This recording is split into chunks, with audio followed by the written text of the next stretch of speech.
일단은 전편에서 소개를 못 드렸었는데, 사업을 하기 위해서 어떤 분야에서 어떻게 사업을 시작하고 어떤 마음가짐으로 하거나 어떤 과정들을 겪으면 잘 될 거다라고 하는 거를 간략하게 전편에서 소개를 해드렸는데, 오늘은 사업자 등록이나 이런 이제 휴대폰 사업을 하고자 하는 사람들이 최초부터 겪어야 되는 여러 가지 사례, 그 다음에 세금이나 직원 채용이나 이런 부분에서 간략하게 좀 설명을 드리려고 합니다. 우선 여러 가지 사업군들 중에 내가 휴대폰 업이 내 적성에 맞거나 수익률이 좋다, 또는 주변에서 추천을 해서 사업을 하시려고 하는 분들이 많으실 텐데, 사실 막연할 거예요. 그런 이제 막연한 사업 절차를 설명해 주는 사람이 없다 보니까 주변에 지인이나 아니면은 이런 동종업에서 근무를 했던 사람들 또한 안다 하더라도 그런 부분들이 조금은 정리되어 있는 자료들이 있으면 좋겠다 생각으로 이런 영상을 만들게 되었습니다. 일단 사업을 하겠다고 결심한 것까지는 정해놨다라고 생각하고 설명을 해보도록 하겠습니다. 모든 사업에서는 오프라인 영업을 하는, 특히 그러니까 오프라인 영업이라 하면 고객을 실제 만나서 응대를 하고, 그 다음에 내가 매장이라고 하는 그런 장소에서 판매를 하는 모든 업을 말해요. 그래서 오프라인 업의 제일 중요한 거는 매장의 위치겠죠. 그래서 사업은 결정을 하신 거니까 매장의 위치를 물색하고 휴대폰 업종, 그 휴대폰 판매업에 맞는 위치를 물색하게 됩니다. 그래서 저희 회사 같은 경우에서는 상권 개발팀이 있어서 그 부동산 개발팀에서 매장을 선정하는 리스트를 계속해서 최신화하게 되고, 그 선정된 매장 안에서 본부의 의사결정에 따라서 매장을 출점하게 결정을 하게 됩니다. 매장 물색이 이제 상권조사랑 같이 병행이 되는데요. 기본적으로 휴대폰 판매업은 다른 업종하고도 비슷한 부분은 그래도 고객들의 유입이나 유동이 많은 상권, 그 다음에 주변의 배후 인구, 그러니까 아파트 세대수나 빌라 원룸 세대수를 비추어서 가망 고객 수를 유추해 볼 수 있다고 생각을 하고, 그렇게 이제 상권 조사를 하게 되고요. 주요 사거리나 노출도가 높은 상권들을 대부분 선정을 하게 됩니다. 배달업이나 이런 업종하고는 다소 다르게 노출도라고 하는 것을 가장 중점으로 판단을 하도록 중점을 두고 있습니다. 매장이 이제 선정이 되면 임대차 계약이라고 하는 매장 계약을 건물주와 하게 됩니다. 매장 임대차 계약이 완료되면 매장 임대차 계약서를 가지고 사업자 등록을 하게 되는데요.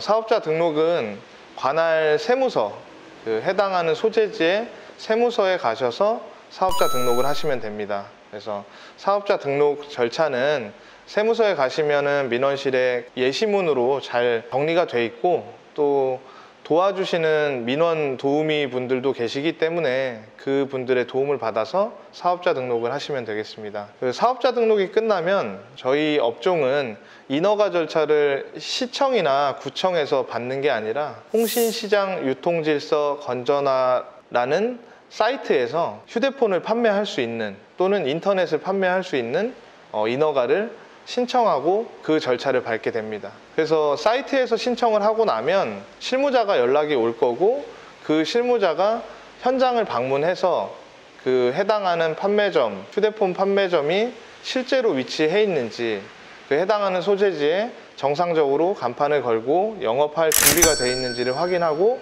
사전 승낙서라고 하는 코드를 발급을 해줍니다. 사전 승낙서라고 하는 코드가 발급되고 나면 거래처를 선정을 해서 우리가 받고 있는 단말기, 휴대폰 기계를 받을 수 있는 거래처를 선정하게 되어 있습니다. 거래처가 선정이 완료되면 이제 오픈 준비를 하고 오픈을 하면 되는 절차가 되겠습니다. 오픈을 하게 되면 이제 실제적으로 고객들하고 대면해서 이제 영업을 하게 되는데요. 매장 오픈이 이루어지고 나면 지금 우리가 위치해 있는 이런 오프라인 매장들처럼 매장이 구성되어 있을 텐데, 외부에서는 고객을 모을 수 있는 집객이라고 표현을 하는데요. 고객을 모으는 활동들과 그 다음에 시한성이 있는 어떤 물품들을 배치하게 됩니다. 그렇게 되면 뭐 배너라든지 현수막이라든지 간판이라든지 또는 풍선이라든지 어떠한 것들로 우리 매장이 행사를 하고 있다. 항상 우리는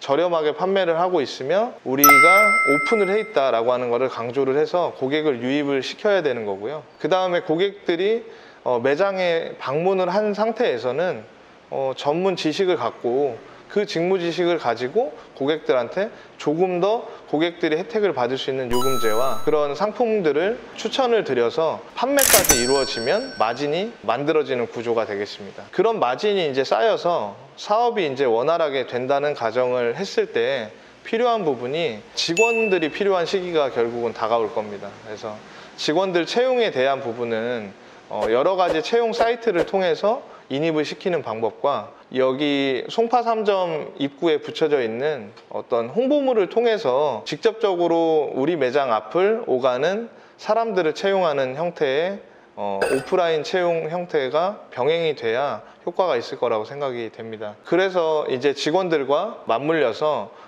외부 홍보 활동도 할 수 있고 그 다음에 내부 직무 지식도 쌓을 수 있는 그런 건전한 매장으로 성장을 해야 지속적으로 사업이 가능하다고 생각합니다. 사업을 이제 지속하면서 좀 간과하지 말아야 될 부분이 세금 문제가 있는데요. 매장에서는 매출만 해서 모든 것들이 완료되지 않습니다. 개인 사업자는 휴대폰 판매업도 마찬가지로 도소매 업종이기 때문에 일반적으로 개인 사업자에 대한 사업자 등록을 하게 되는데 개인 사업자는 해당 연도 1월부터 6월까지의 매출을 7월 달에 부가가치세 신고를 해야 되고 그리고 7월부터 12월까지의 매출을 가지고 1월 달에 부가가치세 신고를 해야 됩니다.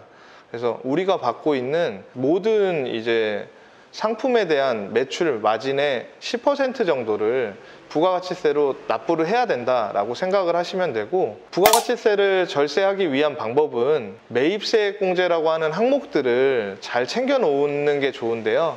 그런 것들은 다른 편에서 추가적으로 설명드리겠습니다. 그리고 그 전년도 지금 이제 종합소득세는 완료가 됐는데 사업을 하시는 분들은 1월, 7월 부가가치세와 5월 달에 하는 종합소득세를 제일 중점으로 생각하시면 되고 종합소득세 관련한 부분은 직장인이라고 하면 연말정산처럼 연말정산을 5월에 한번 해야 된다라는 개념으로 생각하시면 가장 쉬울 것 같습니다. 그래서 지금 2020년이기 때문에 2020년 5월에는 2019년 1월부터 12월까지의 전체적인 수익과 그 다음에 지출, 그 다음에 경비는 얼마나 썼는지에 따라서 세율 구간이 선정이 되게 되고 그 세율 구간에 따른 세금이 확정 지어지게 되고 그 세금을 납부하거나 또는 환급받게 됩니다. 그래서 그런 부분들에 대한 거를 우리는 사업을 하면서 일반과세자로 시작을 하기 때문에 대부분은 세무사무실에